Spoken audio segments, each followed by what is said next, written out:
প্ৰসংগ শিলচৰৰ মুন্না মজুমদাৰ হত্যাকাণ্ডৰ 21 বছৰ পাছত আদালতৰ ৰায়দান অভিযুক্ত তিনি হত্যাকাৰীক যাৱজ্জীৱন কাৰাদণ্ড বিহা হৈছে 2004 চনতে এই হত্যাকাণ্ড সংঘটিত হৈছিল 5 নৱেম্বৰত মুন্না মজুমদাৰ নামৰ এজন যুৱকৰ মৃতদেহ উদ্ধাৰ হৈছিল শিলচৰ মেডিকেল কলেজ হাস্পতালত মুন্নাক হত্যা কৰা হৈছিল বুলি অভিযোগ উত্থাপন কৰিছিল তেওঁৰ পৰিয়ালে আৰু এই ঘটনা কেন্দ্ৰ কৰি উত্তাল হৈ পৰিছিল শিলচৰ চহৰ পৰিস্থিতি নিয়ন্ত্ৰণৰ বাবে প্ৰশাসনে কাৰফিউ পৰ্যন্ত জাৰি কৰিছিল আৰু অৱশেষত ন্যায় লাভ কৰিলে মুন্নাৰ পৰিয়ালে 21 বছৰৰ অন্তত ন্যায় লাভ কৰিলে কাছা অতিৰিক্ত সত্ৰ ন্যায়াধীশ বংকিম শৰ্মাৰ আদালতে এই গোচৰৰ ৰায়দান কৰি অভিযুক্ত হত্যাকাৰী ধনৰাজ চুৰানা ৰিংকুদেৱ উৰফে মধুসূদন আৰু ৰতন দেৱনাথক যাৱজ্জীৱন কাৰাদণ্ডৰ শাস্তি প্ৰদান কৰিছে কিন্তু ন্যায় পাবৰ বাবে পৰিয়ালটোৱে অপেক্ষা কৰিবলগীয়া হ'ল 21 বছৰ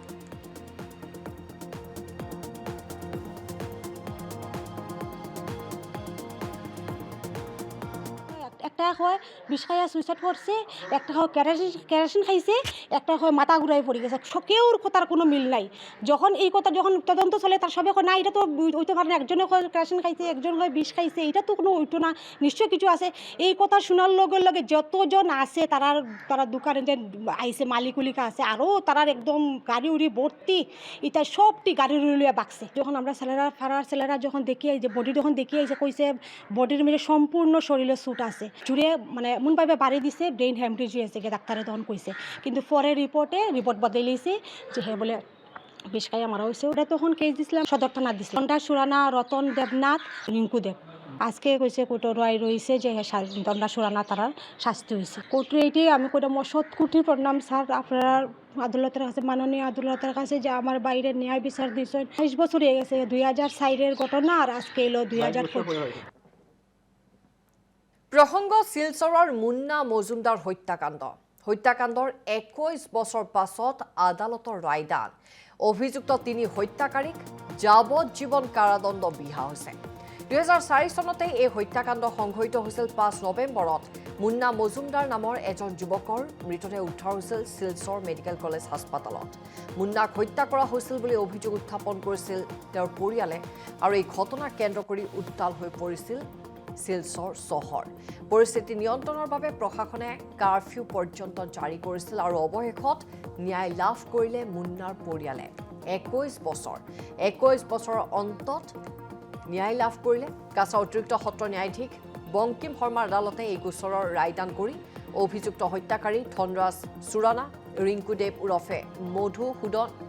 আৰু ৰতন দেৱনাথক যাৱজ্জীৱন কাৰাদণ্ডৰ শাস্তি প্ৰদান কৰিছে কিন্তু ন্যায় পাবৰ বাবে পৰিয়ালটোৱে অপেক্ষা কৰিবলগীয়া হ'ল 21 বছৰ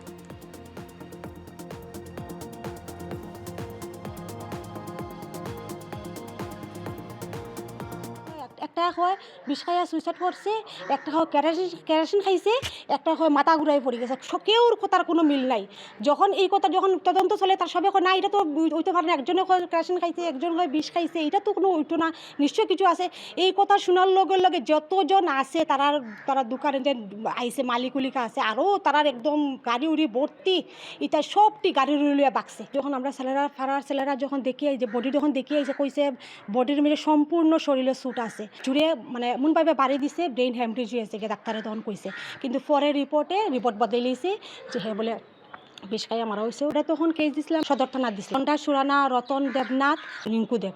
আজকে কইছে কোর্টের রায় রয়েছে যে ধনরাজ চুরানা তারা শাস্তি হয়েছে কোর্টের এইটি আমি কইটা মশত কোটির প্রণাম স্যার আপনার আদালতের কাছে মাননীয় আদালতের কাছে যে আমার বাইরে ন্যায় বিচার দিয়েছেন 22 বছর হয়ে গেছে 2004-এর ঘটনা আর আজকে এলো 2000